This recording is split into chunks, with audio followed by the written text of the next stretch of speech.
Jai Shri Krishna. Happy Wednesday. You can, of course, see my green t-shirt, right?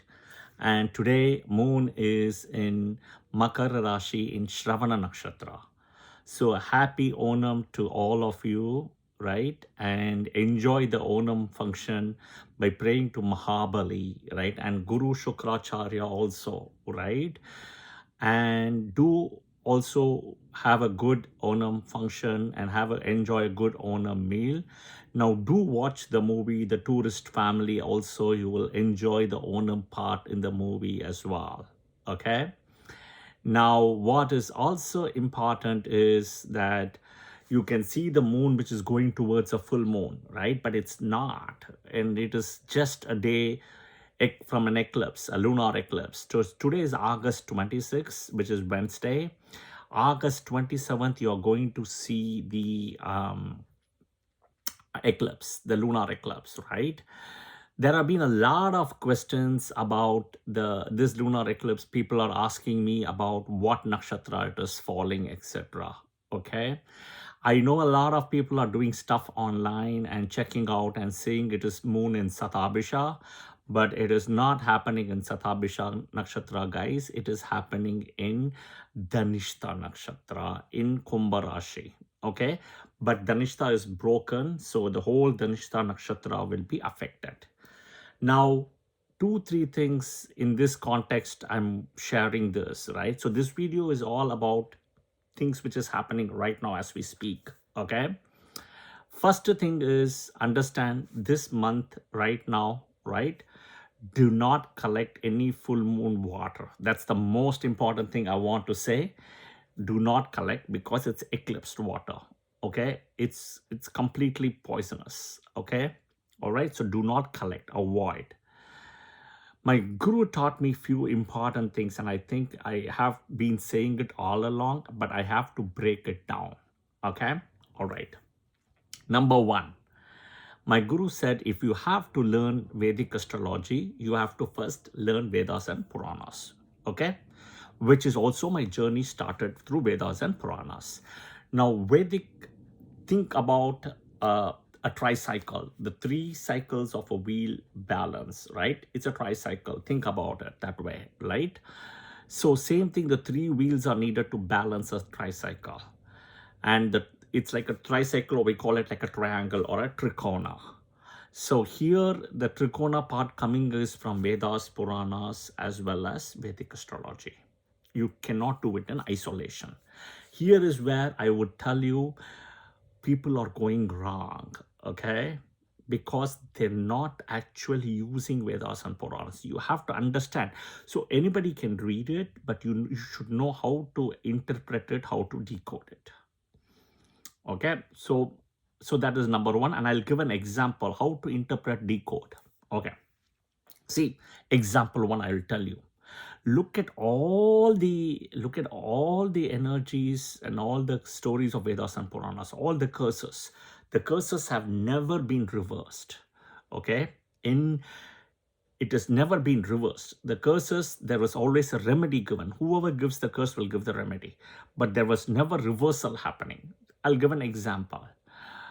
Sanatana Kumara's curse, right, to Jaya Vijaya, right? Vishnu and Lakshmi could not break that curse. They only said, we'll give 2 options to the Sanatana Kumaras, right? Go live in Bologa, right, for 3 births as a demon, or 7 births. Some of them says 14, but I think it's 7 births, and be my devotee. So they wanted to live for the shortest time, so they were born as demons. Hiranyaksh, Hiranyakshibu, Shishubala, Dantavaras, Ravana, Kumbhakarna. Okay, that could not be reversed. The curse could not be reversed. Okay, second, I'm trying to give examples. Vashishta Rishi and Ashtavasus, right? Prabhasa, who stole the cow, right? Has to be reborn. Could not be reversed. Third, Kashyapa Maharishi doing the yajna and taking the cow from Varuna could not be reversed. He has to be born again. Vasudeva, and his son was Krishna, Lord Krishna himself, Vasudeva. And Kashyapa's wife Aditi comes as Devaki. Okay, could not be reversed, right? Think about the whole curses in Mahabharata, could not be reversed. Gandhari's curse to Krishna, right? Any of the curses you cannot reverse, okay? It's interesting that if you understand the Vedas and Puranas, this one time the curse has been reversed. And I'm saying one, but it is actually not one, it's two. Let's look at it that way. I'm saying it as one for a reason, but it's actually two. So curse number one, Daksha Prajapati curse on Chandra, to lose all the light. Shiva brings it back, but Daksha Shiva fights. And then Vishnu and Narada comes and they do a balance. Vishnu does a balance, right? The balance is very clear that waxing part is Shiva's boon, waning part is Daksha's curse. So the moon is back. It's just waxing and waning. It's like a balance. So the curse has been reversed. Okay. Second, and I said the second example I'll tell you is Abhijit. I'm saying Abhijit, my mistake. Abhimanyu, sorry. Abhimanyu, right? Abhimanyu is Arjuna's son. Okay, Abhimanyu wife is Uttara. Okay, in the womb of Uttara there is Parikshit. Okay, and the war eventually is getting to an end, the Mahabharata, and if you look at it, Ashwatthama, shoots a Brahmastra, and Arjuna shoots a Brahmastra. So Vyasa Maharishi comes and blocks both of Brahmastras, says, take it back. Now, Arjuna knows how to take it back, but Ashwatthama doesn't know. So what he does is he changes the direction of Brahmastra. What is Brahmastra? Astra of Brahma. He changes the direction. Okay? The creator, Brahmastra, right? The creator, Brahma's Astra, which is destruction, complete destruction. Wherever it goes. So he sends it to Abhimanyu's wife, Uttara. Okay? Uttara. And in the womb is Parikshit. So the child is almost demolished, right? Now, Lord Krishna, who is Vishnu's energy again, he uses his power, but he alone doesn't use his power. He calls Ashwatthama and he takes that money, the third eye. Now, Ashwatthama is a reincarnation of Shiva's energy. Simple. You go read the books, you'll understand. The third eye he's got, that jewel is taken, that is Shiva's energy. With that, the child is recovered. Okay, so I hope this story is clear, and Parikshit is recovered, right? And the lineage is recovered by Krishna with Abhimanyu's Ashwatthama's jewel, right? Okay, what is the interesting part? Two things you will learn. First, in both the cases of Soma's curse and also with Parikshit revival, right? Abhimanyu's son, right? You see Shiva plus Vishnu was involved. Number one. Take a step back and just for a minute see who is so-called Abhimanyu. Abhimanyu, we all know in Mahabharata, is Arjuna's son. No disagreement. But Abhimanyu himself is reborn as Indra's son, but he's actually Chandra Soma's son, Varchas. Again, it's Chandra. Okay, so my point is, in both the cases, it was Chandra Soma and Soma's son, right, and grandson is, if you look at it, Soma, right, the rebirth. Soma's son is Varchas. So he has actually told that only for 16 years he can be without his son. 16. And the 16 calculation also comes as sun and moon energy in Vimshottari Mahadasa. 16 years, 10 years for moon, 6 years for sun, which is equal to Jupiter. Okay? The Vimshottari Mahadasa. So 16 years, right? And it is actually, if you look at it, Abhimanyu is Soma's son, Varchas, reborn as Arjuna's son as Abhimanyu. Okay? So this is the important thing. So number one, to recap, my guru always said the Vedas and Puranas is where the answer is. Number two, he says Rahu and Ketu are the two most important planets to understand Vedic astrology. If you understand them, you can crack the code. You can crack the code in Vedic astrology. Okay, they're the most. Third, he says moon is the most important planet. Okay, and now I explain the two stories of moon here, how the curse reversal happened, and how also Abhimanyu and Varcha's connection as well. So moon is the mind, is the free will. Okay, so that is why moon is so important in Vedic astrology. Moon and the moon 27 nakshatras. And you also know that I have put a pin anchor in the 3 nakshatras of moon nakshatras, where the energy is Rohini in Taurus, Hasta in Virgo, and Shravana in Makara. And today Shravana nakshatra, moon's nakshatra. Okay, all right. So that is the third. So, and fourth, to summarize, what is Rahu Ketu? Rahu Ketu are none other than nodes of the moon.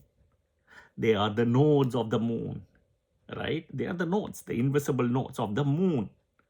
So it kind of comes back Rahu Ketu moon, right? Everywhere Rahu Ketu moon. Okay. Guys, the answer is in Vedas and Puranas. Don't read Vedic astrology, interpret Vedic astrology in isolation without Vedas and Puranas. This is the learning. Okay? All right. So you also now know the whole connection. Okay. Now, as we speak, the next question comes is about Rahu and Ketu, which nodes to follow, true or mean. And I've said this many times. Sun and moon positions, it is actually true positions. There is no mean positions, right? Look at it. Sun and moon, is there any retrograde happening? No, they don't go retrograde. It's always a true position. Sun, every degree 1 day, you can calculate. Moon, nakshatra to nakshatra, 1 lunar day. Simple, nakshatra to nakshatra. So sun and moon is clear. The balance 5 planets, Mercury, Venus, Jupiter, Mars, Saturn, they can go forward, direct, retrograde, all those things can happen. Okay, all right. Keep them aside. Rahu, Ketu, they are mathematical points. They are shadows, but they have Navagraha status. Okay, they are Chaya Graha, Sarpa Graha nodes. So now, but who are they? They follow the sun and moon, but the opposite direction, opposite. They always go Vakra, retrograde. So they are shadows of sun and moon in a way. Okay, they are mathematical points, but they are lunar nodes of the moon. So what is sun and moon? They follow a true path. So Rahu, Ketu, true path, true nodes. Don't fall into the trap of mean nodes. They have a correct path, a clear path like sun and moon, except it's opposite. That's all. Okay, all right. Now comes to the $1 million burning question. Now Rahu, as we speak, okay, as we speak, I'm just going to check out also in a minute to give you the degrees where Rahu is in Kumbha Rashi, right? Aquarius. Rahu, if you see, is at 5 degrees 36 minutes today, Dhanishta Nakshatra, as I'm speaking and recording this video. Okay. Now I follow true notes. Okay. All right. Now moon is at 22 degrees Shravana Nakshatra. Okay. Okay. And aspected by Jupiter in Cancer. Okay. Okay. And this moon is going towards eclipse. See, Rahu now is in Dhanishta. Moon slowly moves from Shravana to Dhanishta in Makara, then Kumbha, and moon and Rahu will be at the same degree. Little over 5 degrees 35 minutes or something like that. Same degree. Sun is opposite at 10 degrees. Do you see a full circle in the sky? That itself is an eclipse point. You don't need to wait for sun to come to 10 degrees and moon to come to 10 because it's crossing Rahu. It is crossing Rahu there, right? The minute moon touch. Now, one of the things my guru taught this basic, and I think it's very important. Let's take for an example, sun is not in Leo. Hypothetically example, let's take sun is in Libra in 10 degrees in Swati Nakshatra. Okay, let's take it hypothetically. So, which means moon has started touching the sun in Libra Swati Nakshatra, moving slowly coming to Rahu. And there is no eclipse now because sun is in Libra, as an example. What does it mean is when moon touches Rahu itself, that moon, right, is deadly and difficult. Okay, it doesn't matter. And then next is moon has to touch Saturn. So this moon has a problem. Okay, so if you read and understand, one of the things my guru told me is this moon has to touch Jupiter or Venus. the two gurus, nobody else other than the two gurus. It has to touch Jupiter and Venus. Okay, it has to touch. Or this moon has to come back to a new moon. This moon has to come back to a new moon. Okay, just because it comes to a full moon, also it is auspicious, but not so great, because it is touched Rahu before it's coming to a full moon. It is touched after Rahu Saturn, but Rahu is the important thing. The most important thing is Rahu is in Dhanishta Nakshatra. Okay, Rahu is in Dhanishta Nakshatra and it's in the fourth pada. So what happens? Rahu is going ulta, reverse. See, wherever Saturn, Rahu, Ketu in transit comes, that nakshatra has a difficulty. Immediately you can see Rahu, Ketu and Saturn. Now Rahu is in Dhanishta. So straight away, Rahu and Ketu causes eclipses, Grahan. Think about a camera and a camera cover lens closed. So there is a block. So that is what you would see from Rahu. Complete block, no light. Okay, Rahu will block completely. So think about the same way, right? Ketu next, but it's at a lower level. And Naisari Kabbalah, Rahu is the strongest. The last is Saturn.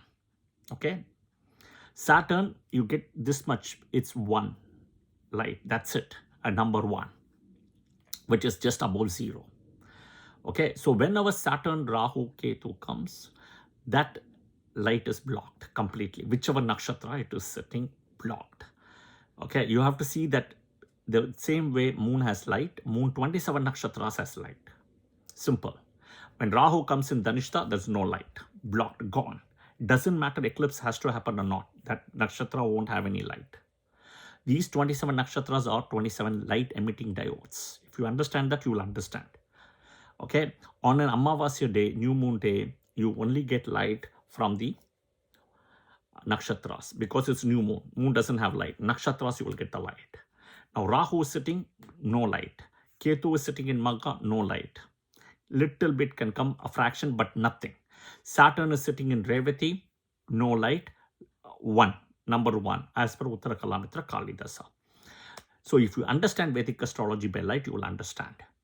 And you have to know the basics. And the minute Rahu is touching, or moon is touching Rahu in the transit, and if you see a full moon in there itself, that is enough. Okay, that is enough. Now, people also don't understand this. My guru used to tell me this. Between 2 eclipses, don't do any muhurtas, don't touch any muhurtas. Between 2 eclipses, that energy is difficult energy. So when a solar happens first and a lunar happens next, or vice versa, lunar happens first and solar happens second, that 14-day time period is a very difficult time period. Don't touch between 2 eclipses. Okay, these are all basics. And unfortunately today, a lot of basics has been missed out, ruled out, or just not people aware of, right? So understand the eclipse is happening in Dhanishta. Now, a lot of people also agreed back then when the solar happened, a couple of weeks ago, right? It was Ashlesha. Sun is in Magha, right? I mean, sun was in, my mistake. Sun was in Cancer at the time. Okay, August 12th, Sun was in Cancer, Ketu is in Magha. Then the eclipse should be happening only in Magha, but why did it happen in Ashlesha? So this is the thing, right? It's so tricky. You have to know the basics. Okay, so now the proof is always in the pudding. Okay, the proof. I am telling, right? Rahu came to Dhanishta, right? Rahu came to Dhanishta just little over a month ago, 1 or 2 months ago. Okay, from that time onwards, Rahu is into a problem. Okay, that is a problem. The minute Rahu enters Dhanishta, the problem started. Okay, so watch out for Dhanishta Nakshatra people from the last couple of months. Dhanishta, Chitra, as well as Mrigashira. Okay, see what and all is happening when Rahu entered Dhanishta Nakshatra. That itself will give you a trigger point. And I know I did a video earlier about Rahu entering Dhanishta Nakshatra also. So you can watch that video also. Okay. And it will be in my playlist about, Rahu Dhanishta Nakshatra. If you see, right, you can see that in my playlist. Okay.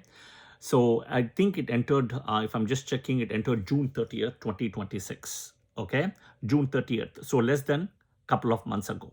Okay, so from June 30th onwards, track all these people who I'm saying, Mrigashira, Chitra, and Dhanishta. Okay, they will be in the limelight. They will have the difficulties. Not Satabhisha Nakshatra people. Not Satabhisha. Right? Satabhisha, Swati, and Ardra, you can check. There is not big problems. You will only these people will have a problem. This is the proof in the pudding. From June 30th. Okay. Now, Dhanishta Nakshatra, watch out. People, Moon Dhanishta Nakshatra. Then Janma, Anujanma, Trijanma, Chitra, as well as Mrigashira. Okay. This is the proof in the pudding. Okay. Forget to me who is wrong, who is right. Right. Vedic astrology should always win. Right. The validation is the proof in the pudding. So we'll validate that. Please share the comments. So Rahu, according to me, Rahu entered transit-wise Dhanishta Nakshatra Kumbha Rasi June 30th. He will be there till April 20, April 21 of 2027. So watch out, guys. Okay, so the eclipse, the lunar eclipse, which is happening tomorrow, August 27, Thursday, 2026, is in Dhanishta, Nakshatra, right? All of it is happening Dhanishta and not in Satabhisha. Okay, watch my playlist on Rahu, Ketu, and remedies, right, for you to follow. Watch my Nakshatra videos I have given the remedies as well. Okay, I hope this video was helpful, right? If you like the video, press the like button, share the comments, let's validate it, right? The proof is in the pudding. Okay, please share your comments as well. If you like the video, press the like button. As I always say, like, share, subscribe, and follow. Jai Shri Krishna. Om Lakshmi Namaha. Om Vishnuve Namaha. Om Shravanaya Namaha. Om Hastaya Namaha. Om Rohiniye Namaha. Om Somaya Namaha. Om Atriye Namaha. Om Anusuyaya Namaha.